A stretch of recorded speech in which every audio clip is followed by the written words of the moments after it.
ವದೇವಂ ಪ್ರೇತಂ ಸದೇವಂ ಹಿರಣ್ಯರೂಪಂ ಮಹಿತಾಂ ವಿಹಂತಿ ಆರೂಢಮಸ್ತಂ ಮಹಿತಾಂ ವಿಲಕ್ಷ್ಮೀ ಶ್ರಿಯಂ ಚ ದೇವೀಂ ಪ್ರಣಮಾಮಿ. ನಾನು ಚಿತ್ರಾ ನಕ್ಷತ್ರ ಮತ್ತು ಜ್ಯೋತಿಷ್ಯದ ದೃಷ್ಟಿಯಿಂದ ಶ್ರೇಷ್ಠತಮವಾದ ಯೋಗದಲ್ಲಿ ಆ ಆದ್ಯ ಜನನಿ ಭಗವತಿ ಲಕ್ಷ್ಮೀ ಮಾತೆಯ ಅಷ್ಟಸ್ವರೂಪದ ವಿಶಿಷ್ಟ ಸಾಧನೆಯನ್ನು ಮಾಡಿ ಆ ಎಲ್ಲಾ ಉಪಲಬ್ಧಿಗಳನ್ನೂ ಪ್ರಾಪ್ತಿ ಮಾಡಿಕೊಳ್ಳಲು ಇಚ್ಛಿಸುತ್ತೇನೆ. ಯಾವುದು ಅಗಮ್ಯವಾಗಿದೆಯೋ, ದುರ್ಲಭವಾಗಿದೆಯೋ, ಕಠಿಣವಾಗಿದೆಯೋ ಮತ್ತು ಯಾವುದು ಅಪ್ರಾಪ್ಯವಾಗಿದೆಯೋ ಋಷಿ ವಿಶ್ವಾಮಿತ್ರರ ಶ್ಲೋಕದ ಈ ಕಥೆಯ ಆಧಾರದಿಂದ. ವಿಶ್ವಾಮಿತ್ರರು ಈ ಶ್ಲೋಕದಲ್ಲಿ ಸ್ಪಷ್ಟ ರೂಪದಲ್ಲಿ 2 ವಿಷಯಗಳನ್ನು ತಿಳಿಸಿದ್ದಾರೆ. ಏನೆಂದರೆ, ಲಕ್ಷ್ಮಿ ಯಾರು ಅಷ್ಟಸ್ವರೂಪವುಳ್ಳವಳಾಗಿದ್ದಾಳೆಯೋ ಮತ್ತು ಲಕ್ಷ್ಮಿಯ ಅಷ್ಟಸ್ವರೂಪದ ತಾತ್ಪರ್ಯವೇನೆಂದರೆ ಅವಳು 8 ಪ್ರಕಾರದ ಲಕ್ಷ್ಮಿಯನ್ನು ಪ್ರದಾನ ಮಾಡುವವಳಾಗಿದ್ದಾಳೆ ಎಂದು. ಇಂತಹ ಲಕ್ಷ್ಮಿಯನ್ನು ನಿಮಗೆ ಪ್ರದಾನ ಮಾಡುತ್ತಾ ನಾನು ಇಂದು ಎಲ್ಲಾ ಸಾಧಕರು ಮತ್ತು ಶಿಷ್ಯರುಗಳಿಗೆ ಆಶೀರ್ವಾದ ಮಾಡುತ್ತಿದ್ದೇನೆ. ಏನೆಂದರೆ, ನೀವೆಲ್ಲ ಆ ಪೂರ್ಣತೆಯನ್ನು ಪ್ರಾಪ್ತಿ ಮಾಡಿಕೊಳ್ಳಿ. ಯಾವುದು ಜೀವನದಲ್ಲಿ ಅಸಂಭವವಾಗಿದೆಯೋ, ಯಾವುದು ದುರ್ಲಭವಾಗಿದೆಯೋ, ಯಾವುದು ದುರ್ಗಮವಾಗಿದೆಯೋ ಅದನ್ನೆಲ್ಲ ನೀವು ಪ್ರಾಪ್ತಿ ಮಾಡಿಕೊಳ್ಳುವಂತಾಗಲಿ ಎಂದೇ ನಾನು ನಿಮಗೆಲ್ಲ ಆಶೀರ್ವಾದ ಮಾಡುತ್ತಿದ್ದೇನೆ. ಈ ಶ್ಲೋಕದಲ್ಲಿ ಮತ್ತು ಈ ಶ್ಲೋಕ ನನಗೆ ಅತ್ಯಂತ ಪ್ರಿಯವಾದುದು. ಏಕೆ ನನಗೆ ಈ ಶ್ಲೋಕ ಪ್ರಿಯವಾಗಿದೆ ಎಂದರೆ, ಮತ್ತು ಋಷಿ ವಿಶ್ವಾಮಿತ್ರರು ಏಕೆ ನನ್ನ ಹೃದಯಕ್ಕೆ ನಿಕಟವಾಗಿದ್ದಾರೆ ಎಂದರೆ, ವಿಶ್ವಾಮಿತ್ರರು ದೇವರೆದುರಿನಲ್ಲಿ ವಿನಂತಿಸುವ, ಅಂಗಲಾಚುವ, ದೈನ್ಯತೆಯನ್ನು ವ್ಯಕ್ತಪಡಿಸುವ ಋಷಿಯಲ್ಲ. ನಮ್ಮ ಭಾರತ ದೇಶದಲ್ಲಿ ಅದೆಷ್ಟೋ ಮಂದಿ ಋಷಿಗಳು ಹುಟ್ಟಿದ್ದಾರೆ ಮತ್ತು ನಾವೆಲ್ಲರೂ ಸಹ ಆ ಋಷಿಗಳ ಸಂತಾನವೇ ಆಗಿದ್ದೇವೆ ಮತ್ತು ನಮ್ಮೆಲ್ಲರ ಗೋತ್ರಗಳೂ ಸಹ ಆ ಋಷಿಗಳಿಗೆ ಸಂಬಂಧಿಸಿದವುಗಳೇ ಆಗಿವೆ. ನಾವು ವಸಿಷ್ಠ ಗೋತ್ರೋತ್ಪನ್ನರಾಗಿದ್ದೇವೆ, ನಾವು ಗರ್ಗ ಗೋತ್ರೋತ್ಪನ್ನರಾಗಿದ್ದೇವೆ, ನಾವು ಕಣಾದ ಗೋತ್ರೋತ್ಪನ್ನರಾಗಿದ್ದೇವೆ, ನಾವು ಗೌತಮ ಗೋತ್ರೋತ್ಪನ್ನರಾಗಿದ್ದೇವೆ. ಇದರ ತಾತ್ಪರ್ಯವೇನೆಂದರೆ, ನಾವು ನಮ್ಮ ಜೀವನದ ಮತ್ತು ನಾನು ನನ್ನ ತಂದೆ, ತಾತ, ಮುತ್ತಾತರಿಗಿಂತ ಹಿಂದಿನ ನಮ್ಮ ಪೂರ್ವಿಕರ ಬಗ್ಗೆ ಚಿಂತಿಸಿದಾಗ, ಹಾಗೆಯೇ ಹಿಂದುವರಿಯುತ್ತಾ ಹೋದಾಗ ನಾನು ಋಷಿ ವಸಿಷ್ಠರ ಬಳಿ ತಲುಪುತ್ತೇನೆ. ಅಂದರೆ ವಸಿಷ್ಠರ ಸಂತತಿಯ ರಕ್ತವುಳ್ಳವನಾಗಿ ನಾನು ಇಂದು ಇಲ್ಲಿಗೆ ತಲುಪಿದ್ದೇನೆ ಎಂದು. ಆದ್ದರಿಂದಲೇ ಋಷಿ ವಸಿಷ್ಠರು ನನ್ನ ಗೋತ್ರವಾಗಿದ್ದಾರೆ. ಅಂದರೆ ನನ್ನ ವಂಶಪರಂಪರೆಯ ಮೂಲದಲ್ಲಿ ಋಷಿ ವಸಿಷ್ಠರಿದ್ದಾರೆ ಎಂದರ್ಥ. ಆದ್ದರಿಂದಲೇ ನಿಶ್ಚಿತ ರೂಪದಲ್ಲಿ ವಸಿಷ್ಠ, ಗರ್ಗ, ಅತ್ರಿ, ಕಣಾದ ಮತ್ತು ಪುಲಸ್ತ್ಯ ಮುಂತಾದ ಎಲ್ಲಾ ಋಷಿಗಳಿಗೂ ನಾನು ಅತ್ಯಂತ ಭಕ್ತಿಭಾವನೆಯಿಂದ ಪ್ರಣಾಮ ಸಲ್ಲಿಸುತ್ತೇನೆ. ಇದರಲ್ಲಂತೂ 2 ಮಾತಿಲ್ಲವೇ ಇಲ್ಲ. ಆದರೆ ಋಷಿ ವಿಶ್ವಾಮಿತ್ರರು ನನಗೆ ಏಕೆ ಅಷ್ಟೊಂದು ಪ್ರಿಯವಾಗಿದ್ದಾರೆಂದರೆ, ಅವರಲ್ಲಿ ಒಂದು ತೀಕ್ಷ್ಣತೆ ಇದೆ, ತೇಜಸ್ಸಿದೆ. ಅವರು ದೇವರೆದುರಿನಲ್ಲಿ ಅಂಗಲಾಚುವ, ದೈನ್ಯತೆಯಿಂದ ವಿನಂತಿಸುವ, ಅಸಹಾಯಕರಾಗಿ ಕೈಜೋಡಿಸಿ ಪ್ರಾರ್ಥನೆ ಸಲ್ಲಿಸುವವರಲ್ಲ. ಅವರು ಹೇಳುತ್ತಾರೆ, ನನ್ನಲ್ಲಿ ಶಕ್ತಿ ಮತ್ತು ದೃಢತೆ ಇದೆ ಮತ್ತು ನಾನು ಹೇಳುತ್ತಿದ್ದೇನೆ. ಕಳೆದ 25,000 ವರ್ಷಗಳಲ್ಲಿ ಮತ್ತೊಮ್ಮೆ ನಾನು ಹೇಳುವುದೇನೆಂದರೆ, ಯಾವಾಗ ಮನುಷ್ಯ ಜೀವನ ತನ್ನ ಕಣ್ತೆರೆಯಿತೋ, ಯಾವಾಗ ನಮ್ಮ ಋಷಿಗಳು ತಮ್ಮ ಕಣ್ಣುಗಳನ್ನು ತೆರೆದರೋ, ಯಾವಾಗ ನಮ್ಮ ಜೀವನದ ಸಭ್ಯತೆಯ ಪ್ರಾರಂಭವಾಯಿತೋ, ಲಕ್ಷ್ಮಿಯ ಉತ್ಪತ್ತಿ ಆ ಸಮಯದಲ್ಲಿಯೂ ಸಹ ಆಯಿತು. ಪೌರಾಣಿಕ ಕಾಲದಲ್ಲಿ ಸಮುದ್ರ ಮಂಥನ ನಡೆದಾಗ ಮಾತ್ರವೇ ಲಕ್ಷ್ಮಿಯ ಉತ್ಪತ್ತಿಯಾಗಲಿಲ್ಲ. ಇದಕ್ಕೆ ಮುಂಚಿತವಾಗಿ ವೇದಗಳಂತೂ ಇದಕ್ಕೂ ಮುಂಚಿತವಾಗಿಯೇ ಬರೆಯಲ್ಪಟ್ಟಿದ್ದವು. ಪುರಾಣಗಳು ವೇದಗಳ ನಂತರವಷ್ಟೇ ಬಂದಿದ್ದು ಮತ್ತು ಪುರಾಣದಲ್ಲಿ ಈ ಕಥೆಯು ಪ್ರಸಿದ್ಧವಾಗಿದೆ. ಏನೆಂದರೆ, ಯಾವಾಗ ಸಮುದ್ರ ಮಂಥನವಾಯಿತೋ ಆಗ 14 ರತ್ನಗಳು ಸಮುದ್ರದೊಳಗಿನಿಂದ ಹೊರಬಂದವು. ಶ್ರೀರಂಭಾ ವಿಶ್ವವಾರುಣಿ ಯಮಿ ಶಂಖ ಗಜರಾಜ್ ಕಲ್ಪದ್ರುಮ್ ಶಶಿ ಧೇನುಧನು ಧನ್ವಂತರಿ ಮಣಿಬಾಜ್. ಮೊದಲು ಹಾಲಾಹಲ ವಿಷ, ನಂತರ ಕಾಮಧೇನು ಎಂಬ ಹಸು, ಉಚ್ಚೈಶ್ರವಸ್ ಎಂಬ ಅಶ್ವ, ಐರಾವತವೆಂಬ ಆನೆ, ಕೌಸ್ತುಭಮಣಿ, ಕಲ್ಪವೃಕ್ಷ, ಅಪ್ಸರೆ ರಂಭಾ, ಲಕ್ಷ್ಮಿ, ನಂತರ ವಾರುಣಿ ಅಂದರೆ ಮದಿರೆ, ಚಂದ್ರ, ಪಾರಿಜಾತ ವೃಕ್ಷ, ಪಾಂಚಜನ್ಯವೆಂಬ ಶಂಖ, ಭಗವಾನ್ ಧನ್ವಂತರಿ ಮತ್ತು ಕೊನೆಯದಾಗಿ ಸಮುದ್ರಮಂಥನದ ಪರಮಲಕ್ಷ್ಯವಾದ ಅಮೃತ. ಸಮುದ್ರಮಂಥನದಲ್ಲಿ ಈ ರೀತಿ ಲಕ್ಷ್ಮಿಯ ಪ್ರಾದುರ್ಭಾವವಾಯಿತು ಮತ್ತು ಆ ಲಕ್ಷ್ಮಿಯನ್ನು ಭಗವಾನ್ ಶ್ರೀವಿಷ್ಣುವು ಪಾಣಿಗ್ರಹಣ ಸಂಸ್ಕಾರದಿಂದ ವರಿಸಿದ ಕಾರಣದಿಂದ ಲಕ್ಷ್ಮಿ ವಿಷ್ಣುವಿನ ಅರ್ಧಾಂಗಿನಿ ಎಂದು ಕರೆಯಲ್ಪಟ್ಟಳು. ಇದರ ಅರ್ಥ ಪುರಾಣಗಳಿಗೆ ಮುಂಚಿತವಾಗಿ ಲಕ್ಷ್ಮಿ ಇರಲೇ ಇಲ್ಲ ಎಂದಾಗುತ್ತದೆಯಲ್ಲವೇ? ಮತ್ತು ಪುರಾಣಗಳಿಗೂ ಮುಂಚಿತವಾಗಿ ಲಕ್ಷ್ಮಿ ಇರಲಿಲ್ಲವೆಂದಾದರೆ ಲಕ್ಷ್ಮೀ ಪುರಾಣಗಳ ಬಹಳ ಕಾಲದ ನಂತರವಷ್ಟೇ ಹುಟ್ಟಿದಳು ಎಂದಾಗುತ್ತದೆಯಲ್ಲವೇ? ಖಂಡಿತವಾಗಿಯೂ ಅಲ್ಲ.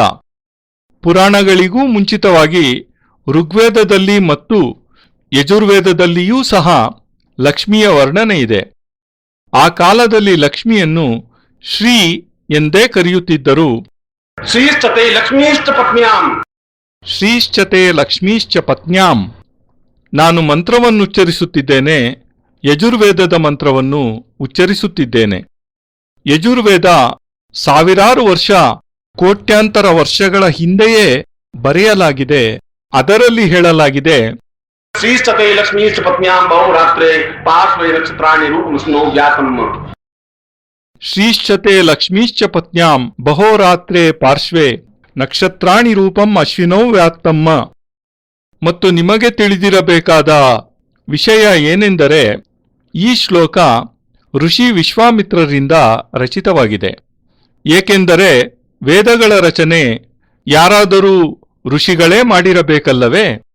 ವೇದಗಳು ತಮ್ಮಷ್ಟಕ್ಕೆ ತಾವೇ ಉತ್ಪತ್ತಿಯಾಗಲಿಲ್ಲ, ಹುಟ್ಟಿ ಬರಲಿಲ್ಲ. ಆದರೆ ವೇದಗಳು ಖಂಡಿತವಾಗಿಯೂ ಆದ್ಯಗರ್ಭವೇ. ಅಂದರೆ ಸೃಷ್ಟಿಯ ಪ್ರಾರಂಭದಿಂದಲೂ ಸಹ ವೇದಗಳು ಅಸ್ತಿತ್ವದಲ್ಲಿವೆ.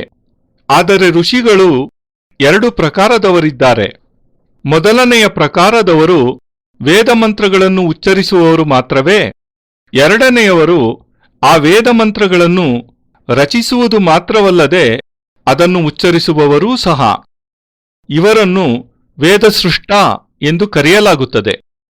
ಯಾರು ಮಂತ್ರಗಳನ್ನು ಸೃಷ್ಟಿಸುತ್ತಾರೆಯೋ ಅವರು ತಮ್ಮಲ್ಲಿಯೇ ತಾವು ಶ್ರೇಷ್ಠರೆನಿಸುತ್ತಾರೆ. ಮತ್ತು ಯಜುರ್ವೇದದಲ್ಲಿ ಲಕ್ಷ್ಮಿಯ 16 ಮಂತ್ರಗಳಿವೆ, ಒಂದೇ ಮಂತ್ರವಲ್ಲ.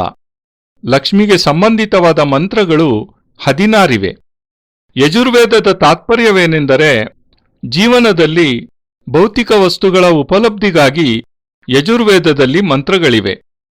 ನಾನು ಜೀವನದಲ್ಲಿ ಇದನ್ನು ಬಯಸುತ್ತೇನೆ, ನಾನು ಸಂತಾನವನ್ನು ಅಪೇಕ್ಷಿಸುತ್ತೇನೆ, ನಾನು ಪುತ್ರನನ್ನು ಪಡೆಯಲಿಚ್ಛಿಸುತ್ತೇನೆ, ಈ ರೀತಿಯ ಮಂತ್ರಗಳಿವೆ.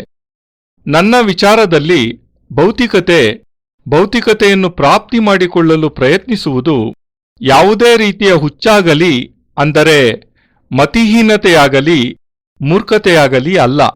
ದರಿದ್ರತೆ ಎನ್ನುವುದು ಜೀವನದ ಗುಣವಲ್ಲ, ಅದು ಜೀವನದ ಅಭಿಶಾಪವಾಗಿದೆ. ನಿಮ್ಮ ಮನೆಯಲ್ಲಿ ಏನಾದರೂ ಇದು ಪ್ರತ್ಯೇಕವಾದ ವಿಷಯವೇ ಆಗಿಬಿಡುತ್ತದೆ. ಏನೆಂದರೆ ಮುಂದೆ ನಾವು ಜೀವನದಲ್ಲಿ ಮುನ್ನಡೆಯುತ್ತಾ ನಿಷ್ಕ್ರಿಯರೇ ಆಗಿಬಿಡಬಹುದು.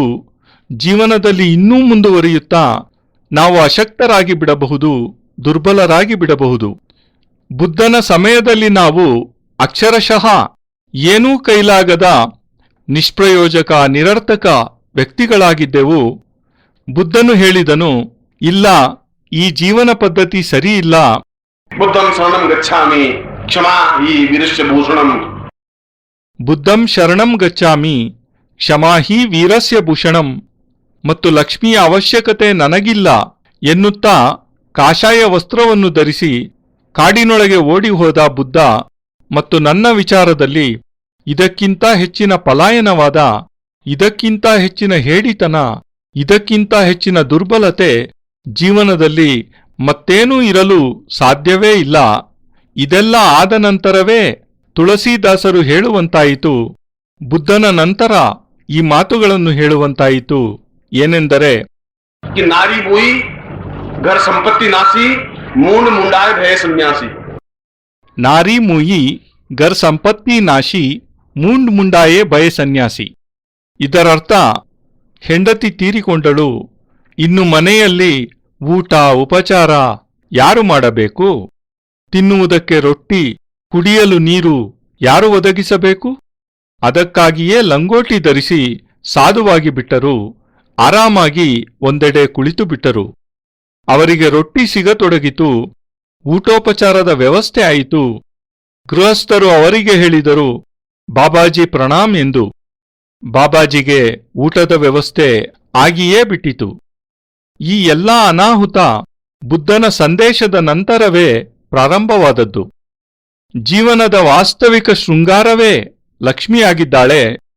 ಇದನ್ನು, ಈ ಸತ್ಯವನ್ನು ನೀನೂ ಅಲ್ಲಗೆಳೆಯಲಾಗುವುದಿಲ್ಲ, ನನಗೂ ಇಲ್ಲವೆನ್ನಲು ಸಾಧ್ಯವಿಲ್ಲ. ವೇದಗಳಿಗೂ ಸಹ ಇದನ್ನು ನಕಾರಾತ್ಮಕವಾಗಿ, ಅಂದರೆ ಇಲ್ಲ ಎನ್ನಲು ಆಗುವುದೇ ಇಲ್ಲ.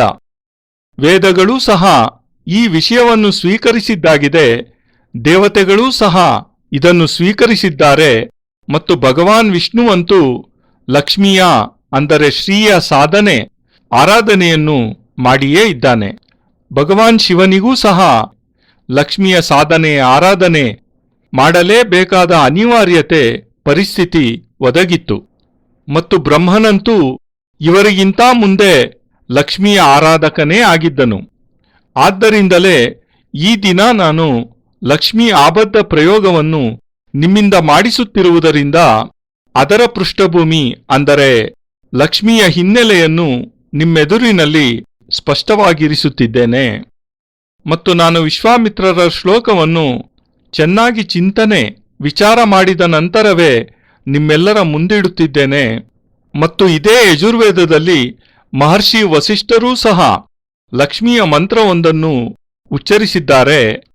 ಮತ್ತು ಈಗ ನಾನು ಯಜುರ್ವೇದದಲ್ಲಿರುವ ಲಕ್ಷ್ಮಿಯ 16 ಮಂತ್ರಗಳು, ಅದನ್ನು ರಚಿಸಿದ ಆ 16 ವಿದ್ವಾಂಸರುಗಳ ಅಥವಾ 16 ಋಷಿಗಳ ಬಗ್ಗೆ ಹೇಳಲು ತೊಡಗಿ ನಿಮ್ಮ ಸಮಯವನ್ನು ಹೆಚ್ಚಾಗಿ ಹಾಳು ಮಾಡಲಿಚ್ಛಿಸುವುದಿಲ್ಲ. ಆದರೆ ವಸಿಷ್ಠರ ಮತ್ತು ವಿಶ್ವಾಮಿತ್ರರ ಮಂತ್ರಗಳೆರಡನ್ನೂ ನಾನು ಈಗ ನಿಮ್ಮ ಮುಂದೆ ಉಚ್ಚರಿಸುವುದರಿಂದ ನಿಮಗೆ ಆ ವ್ಯತ್ಯಾಸ, ಆ ಎರಡೂ ಮಂತ್ರಗಳ ಭಾವದಲ್ಲಿರುವ ವ್ಯತ್ಯಾಸ ಸ್ಪಷ್ಟವಾಗಿ ಬಿಡುತ್ತದೆ. ವಸಿಷ್ಠರು ಏನು ಹೇಳಿದ್ದಾರೆಂದರೆ, ಶ್ರಿಯಂ ವೈ ಪ್ರಿಯಾ ಪೂರ್ವತಮದಾಂ ಸದೈವತಾಂ ಸಾ ದೀರ್ಘಾವತೋ. ಶ್ರಿಯಂ ವೈಹಿ ಕ್ರಿಯಾ ಪೂರ್ವತಮದಾಂ ಸದೈವತಾಂ ಸಹ ದೀರ್ಘಾವತೌ.